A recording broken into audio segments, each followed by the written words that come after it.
Chill. It's the Broke Ass Podcast. We got money though. It's me, your host, Zinni in the building. I got my co-host, co-producer. We got Jimmy in the building. You can just call me Greatness. Got the other co-host, co-producer, long time no see. We got HotGyrl Coyya in the building. Hey y'all, how you down there doing things. And we got the one and only, the owner of 7 Arrow and Little Arrows, Akil in the building. We're here for a good time, not a wrong time. This episode is brought to you by us in partnership with 810 Studios. Thank you for listening. How y'all doing, man? Yo, blessing, Holly. Thank you for joining us, my brother. Appreciate you having me. Thanks for being here. Sorry I was late. You're right. You know, I know how it go when you're a businessman, busy man. Better late than sorry. Yeah, how you doing, man? I don't think that's how it goes, but I made that one. Man, I'm good. Happy to be here. Hi, girl. How you doing? Stressed.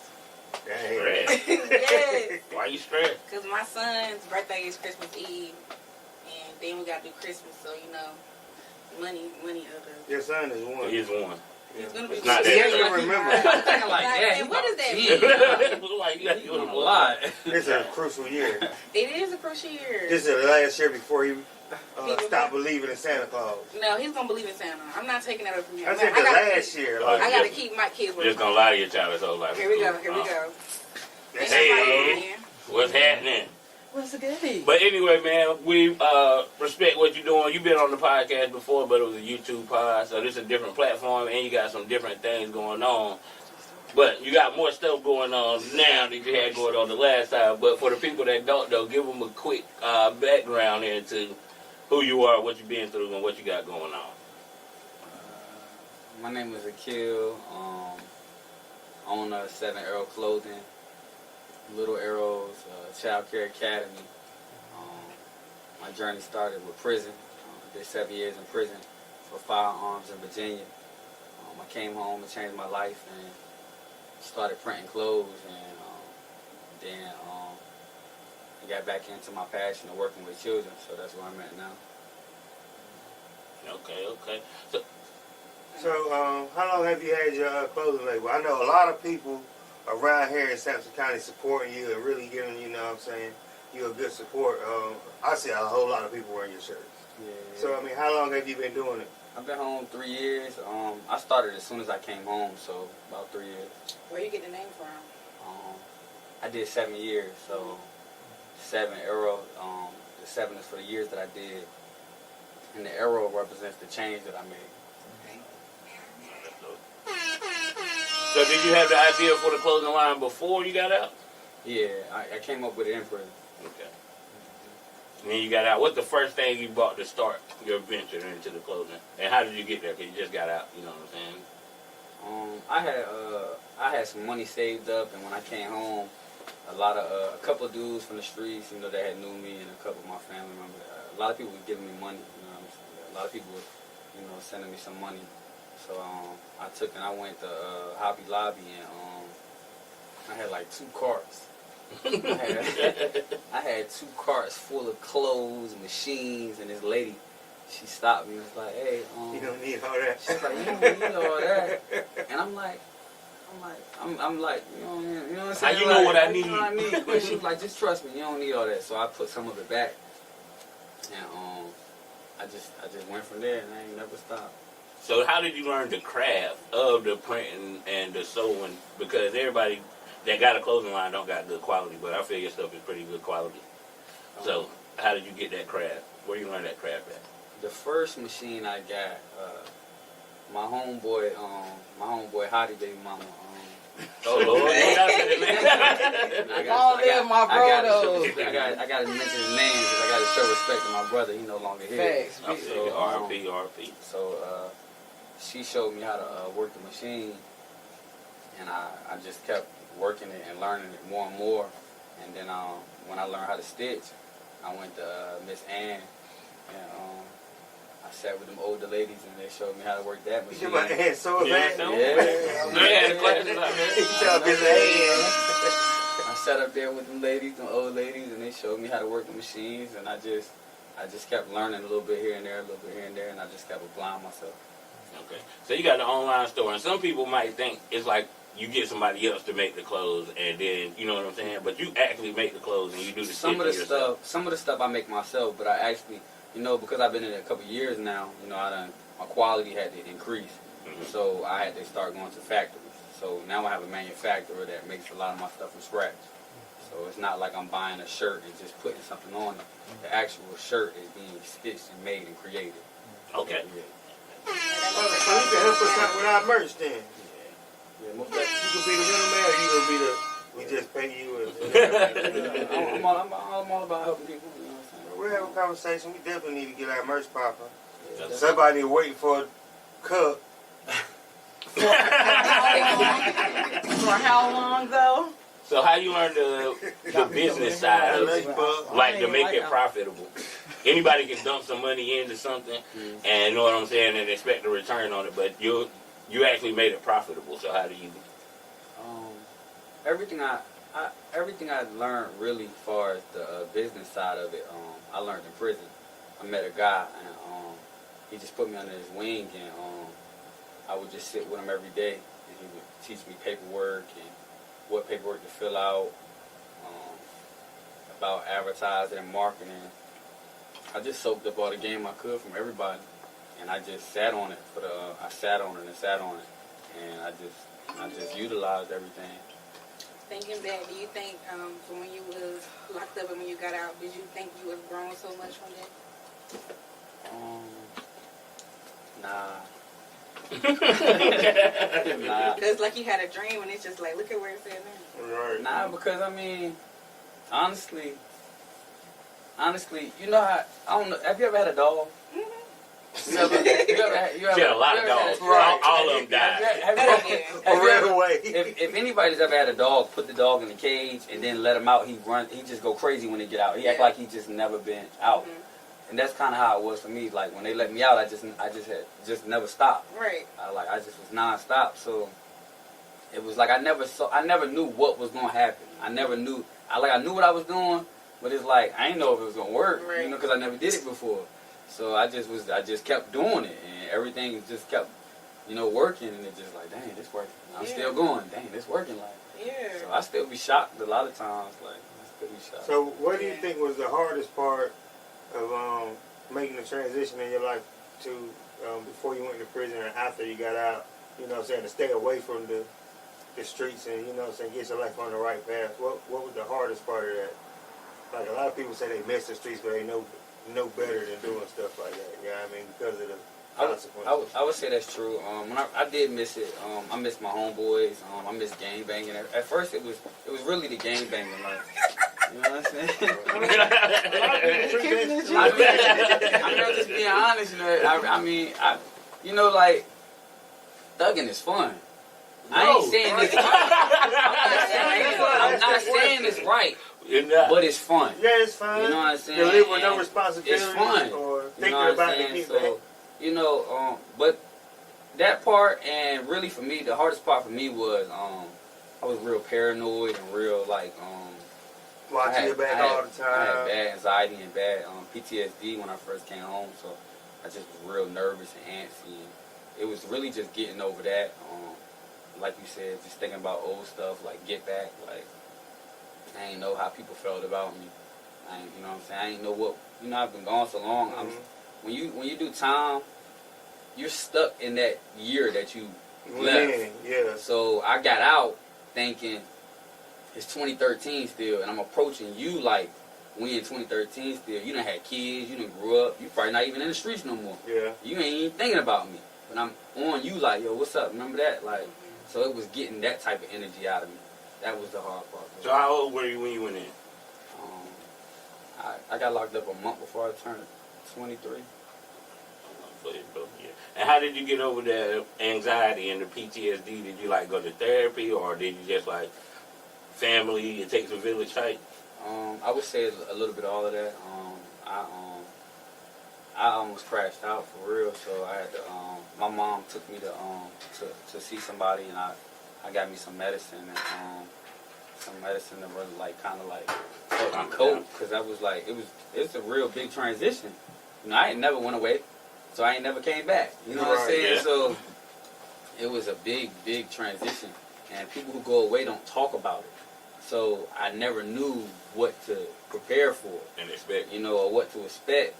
So the medicine helped, and then it was just the one day at a time thing, you know. And I'm so happy to hear you say you had got help, because black men don't never say they want help. They need help, you know. You Yeah. actually say you need help, and it helped you in the long run. Just think about it. If you didn't get that help, where you would have been now. yeah, I'm big on promoting that. When I was in prison, I took a lot of classes, anger management, NAAA. I had counseling, I had therapists, because I knew I needed to rework my mind. So it was the same thing when I came home. I still needed work to do. So I'm big on if you need to talk to somebody, if you gotta go do it. Help. You know what I'm Yeah. saying? Do it. I'm big on that. Ain't nothing wrong with it. I got a couple hood therapists and stuff like that. But you off the meds, you don't have to still Nah. continue to take the meds. So how was that transition? Because you saying like you was on the meds and stuff like that. So how did you get from there to where you are now, where you don't got to take the meds? I would just say I just worked the program. You know what I'm saying? Like So it was already a certain amount of time that you were supposed to be on the meds. Well, no, I mean, it was like an as needed type thing, because I had anxiety, so it was just like when I had an anxiety spell, I pop a pill.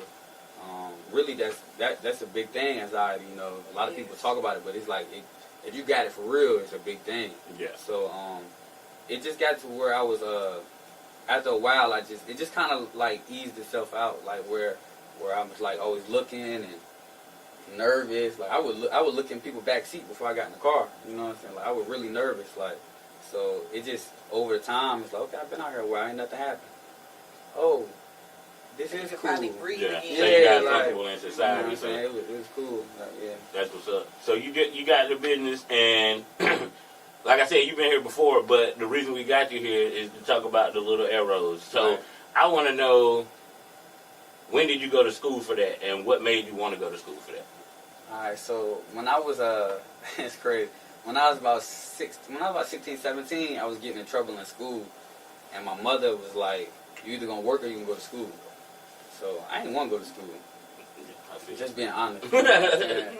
So she made me work, and my aunt had daycare, and I started working for her.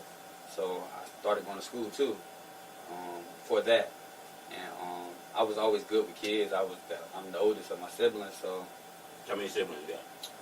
my mother got 5 kids, but I got a lot of siblings though. My father too. But so I just was working with my aunt, and over the years, I worked there on and off over the years, so it's something I always did and always had a love for. So you had the schooling for childcare before you went in. Yeah. So I basically I was the prime example of a foot in, foot out. I would be at work at the daycare during the day and be thugging at night. You know what I'm saying? Like my homies would be like, what did you like? You work with kids? But you know what I'm saying? Like nobody really knew I was in the streets. You know what I'm saying? Because I always was humble and respectful and a good person. I just had, I had the wrong crowd I was in, I was dealing with. So I was always working with kids. A lot of people didn't know it though. So I would leave Dudley, Goldsboro, working with kids, and come back to Clinton and be running around the streets in Clinton. Yeah. So Damn, that's kind of dope. So you get out, you do you 3 years in to the closing. What make you want to pivot and start the daycare? So we know it ain't money. Yeah, so it's just like what? Yeah, definitely not money. So I was in the process of working my clothes. I kept a job or two. So I was back working at my aunt's. I don't know what called me to go back, but I went back, and it just was like, this is really what I want to do. Like this is what I love to do. And I asked her how did she start where she was, and she told me, and I took that same route and just followed in her footsteps. And the daycare at your house right now, correct? Yes, I have a licensed home center. Can I say something jokingly? This is like the mood. Well, I know you got like a couple newborns. Yeah. I thought that you started daycare because, you seen how much child care really costs for, especially for newborns. And you got, He don't got no kids. You talking about the babies I watch? Yeah. Yeah. I thought it was your kid. No, I you don't thought got it was no two. kids. Damn, I'm tripping. Nah, I don't got no kids. So how many kids do you have? Keep watching right now. I have 3 shifts and I got 8 per shift. So I have about I knew 8 they at a worked time. 3 shifts. Nah, right now I don't have all 3 open. I'm about to say, come on, man, you gonna kill yourself. Nah, but I mean I do it because Cause I you really. seem like the type that are really like, man, I ain't really got it. I could probably take a nap when they take a nap. Yeah, I really love what I do. I mean, Yeah. like he said, it wasn't the money for me. It was finally doing something that I like doing. You know what I mean? Like it don't feel like work. Like I don't mind it. Like it don't bother me at all. Like kids, the only thing I got patience for. Like I don't have no patience for nothing else.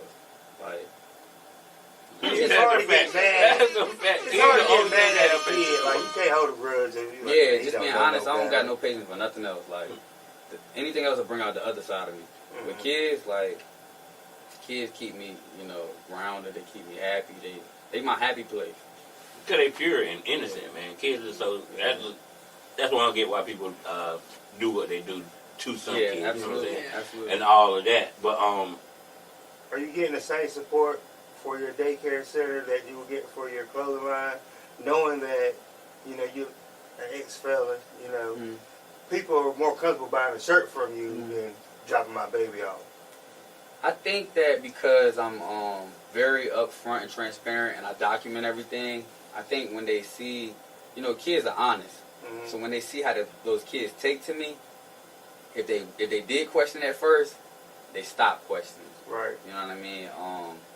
So it's always gonna be those people out there that cut their eye and got something to say because they don't know. Mhm. But then there's those people that know that I've been working with kids since I was a kid myself.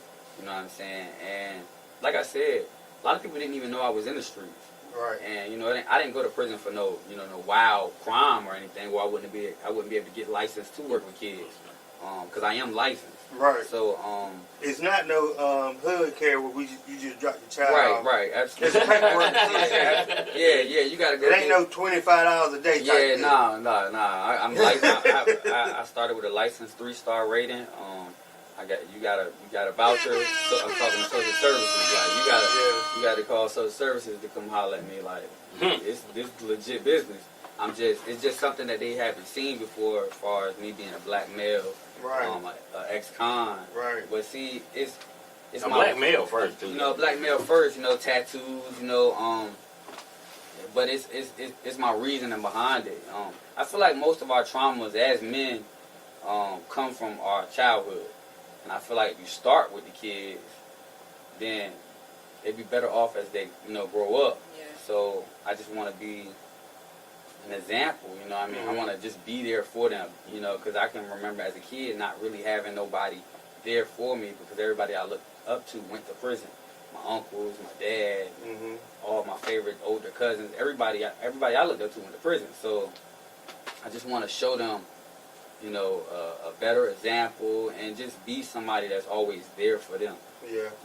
Right. And they'll listen to you, too, because they know that you already have been through Yeah, it. absolutely. Yeah. But and they'll listen to you. So let's talk about the expansion, because you started taking donations and looking for donations so you can expand. Mm-hmm. So what did that expansion come with? Like, I think the last goal update you did was like, what, six bands in 12 days? Well, we got about 6 and 20. In 20 days? In 20 days, we got about 6 bands in 20 days. That's mainly for the city, though, because That's good. before they have support, they'll be able to raise that type of money. You know what I'm saying? That's trust alone. That's because people ain't going to be like... 6 bands in less than a month. The average person don't even bring in, $3,000 a month, working. And I say that respectfully. Yeah. You know what I'm saying? Because they don't pay us. How what many they people you should. think contributed to that amount? I've gotten over 50 donations. Oh, yeah. So some of them are from the same. Several people have donated several times. Yeah. So shout out to them. I think you're going to be receiving more money because I just found out about it, last week when Mike said something about it. So I looked at it, I shared it, and since I shared it, I've seen probably 30 more people share it. I haven't donated yet, but I am going to make a donation. Yeah, it's definitely this podcast where we got money now. I made a little donation. I got 3 little arrows myself. Look, I like to make sure everybody know though. It ain't the size of the donation. Oh, you know yeah, what I'm saying?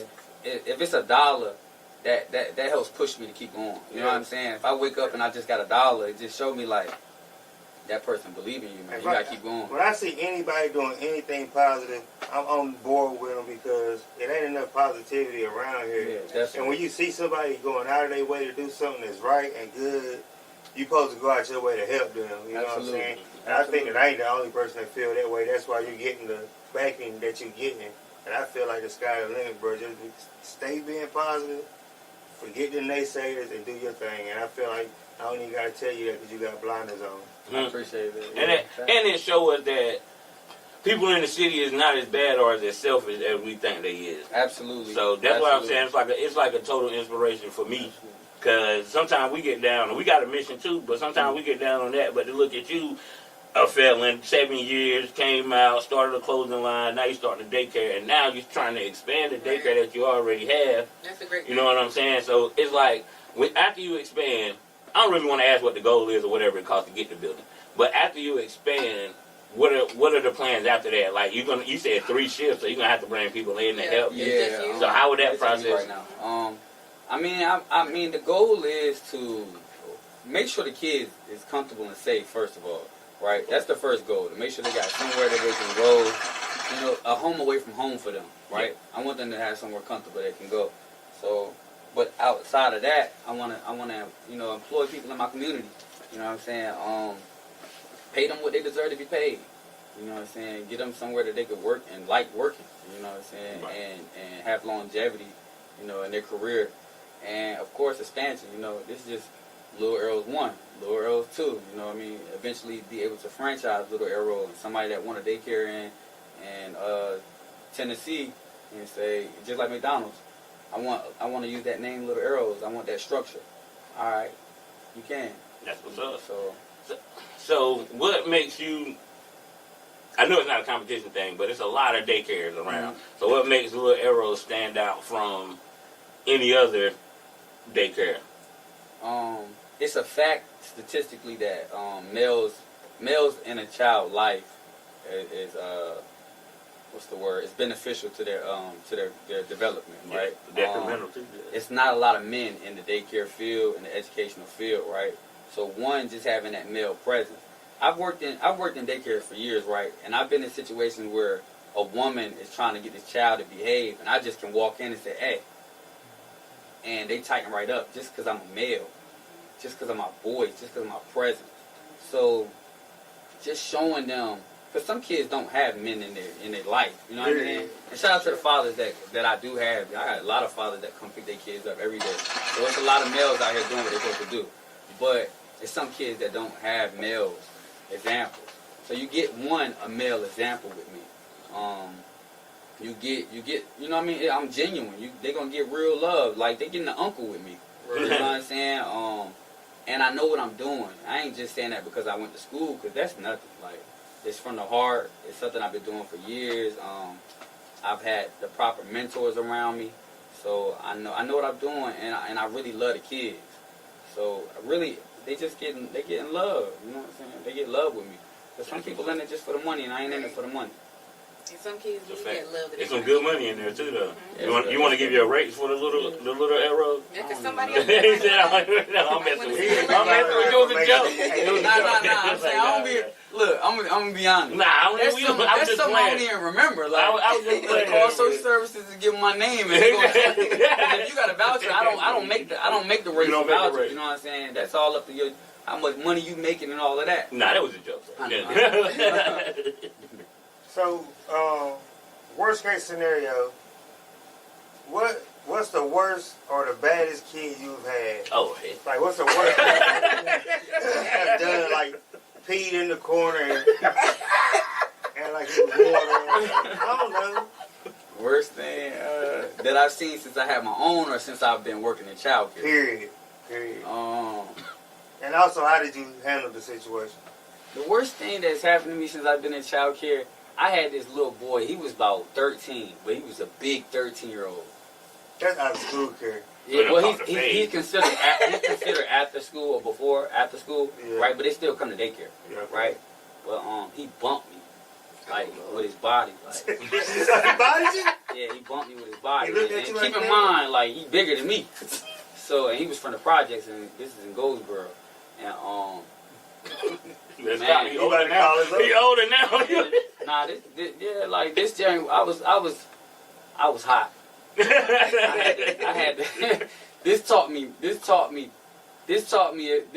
if I was really about this life, right? Because, you know, I done been in the streets. He let nobody touch me, and not alone, I treat you too good for you to disrespect me. That's how I think about it. I treat you too good to be disrespected. But when he bumped me, he did it with force. Because I was trying to tell him to have a seat. No, I was about to say why. I was getting on him because he was getting out of line. He was getting out of line. You know what I'm saying? So I was getting on him. But man, I ain't never been that mad. I ain't never been that mad while I was working with kids. Because he put his hands on me. You know what I'm saying? So I had to learn like how to handle my emotions. I really had to learn how to handle my emotion with that because I couldn't treat him ill because he did that. I could, like, the next day I couldn't be mean to him or want him to sit in time out even though I wanted to. You know what I'm saying? Like I had to check myself because I wanted to be like, you know what, you can't play, you can't do nothing, don't talk, you sit in that corner until I decide. Do you do the corner thing? You stand up in the corner? Ain't no apple slice. Technically, no, we don't do that, sir.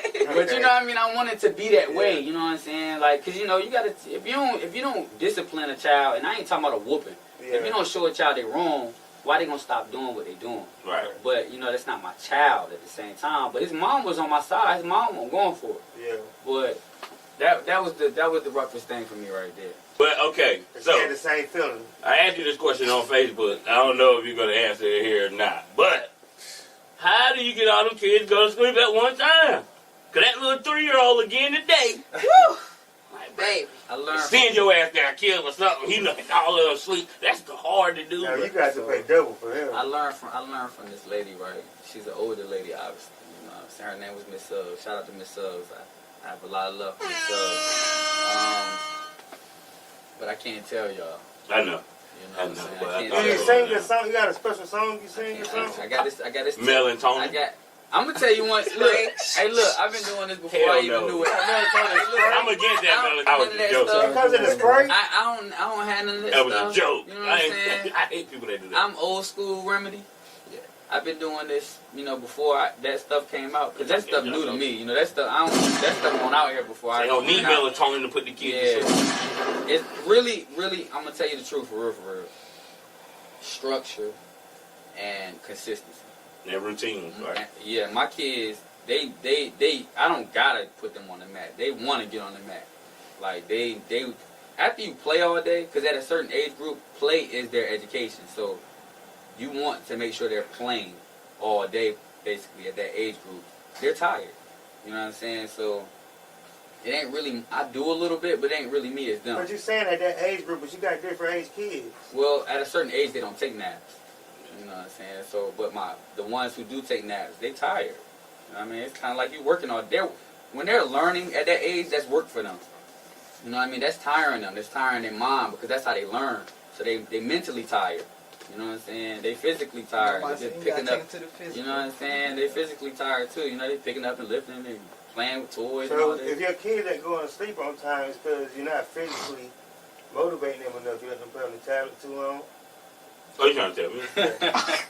Anyway. Yeah, that's Nah, for They're not mostly mentally stimulated. it's mostly a structure and scheduling. You know what I'm saying? Lack of Like structure they know and scheduling. they know when it's time to eat. They know when it's time. It's like a baby. You know what I'm saying? They know when they want that bottle. You know what I'm saying? It ain't really you, it's them. They know when they want what they want. Yeah. You know what I'm saying? It's starting I just routine. present it to them.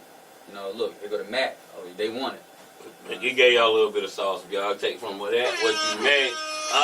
We do Black Excellence. I think we gave you Black Excellence last week, but since you're here, you're the first person to get Black Excellence 2 weeks in a row. I appreciate You know what I'm saying?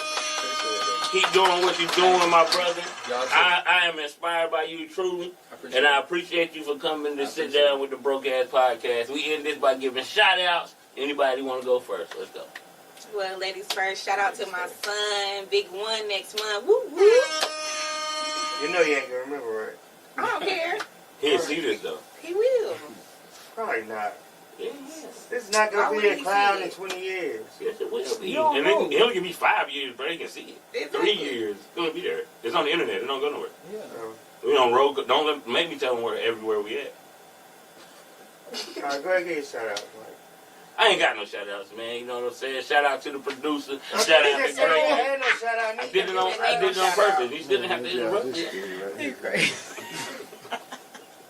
Shout out to the producer, Hood Rock TV. Huh? Shout out to Greatness. Hey, man. Shout out to Akil, 7 Elrose, Blue Elrose. Shout out to HotGyrl Coyya for finally coming back to the podcast. And shout out to DeAndres. That's my sister. Big Black boss, activist. Big queen. You already You know. already know. Yeah, I'm gonna shout out myself for being the greatest person I could be today. I ain't trip out. I like that. Kept my energy I like that. level. Try to carry it out throughout the week. I like that. It's Monday. I feel like Wednesday. I'm tired. Shout out to Mike for coming in late to work today. That was my I brought you Shout some out. chicken. I brought you some chicken. Yo, shout out to that chicken. It saved my life. I'm gonna have energy for the second pod. Shout out to Akil for coming through. I missed the first pod y'all was on. I'm happy I got to make it to this one. Thank you. Shout out for Moya for making time for Who's doing Moya? things. You. No, it's not. Shout out to Bump for pulling up right on time, late all the time. First of all, because I was heard We'll talk about it later. Hey. Shout out to Hood Rock. Hood Rock. Yeah, y'all can't do it like My that. turn. Nobody It's can. my turn. Need a shout out to my mother for always standing behind me and making sure I'm where I'm at. Amen. Shout out to my parents, my first parents, for trusting me. I'm always let them the most because they trusted me in my humble beginnings. Shout out to everybody who's been donating, everybody that's rocking 7 Euro. Appreciate everybody. Thank you. I'll give him the donation name one time. What is it? You can Cash App Visa number 4 LIL Arrows on Cash App, and you can go to GoFundMe and search Little Arrows, and or you can hit me up personally, and I can tell you how to do it. Hey. Y'all shout out to that. Y'all make sure y'all go support that. I think he's going to stay for a pod. We out.